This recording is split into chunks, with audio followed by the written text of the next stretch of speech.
আল্লাহ আমাদের উপরে জিহাদকে ফরজ করেছেন।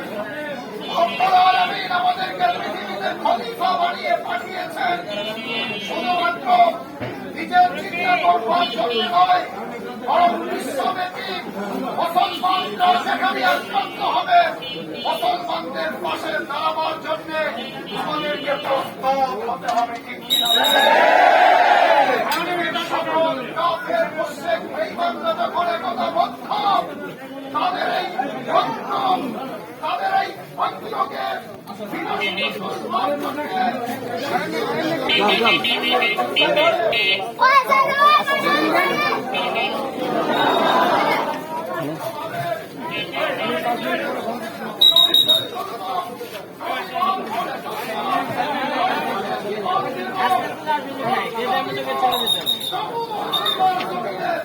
আল্লাহর দ্বীনকে আমরা কায়েম করে ছাড়বো ইনশাআল্লাহ।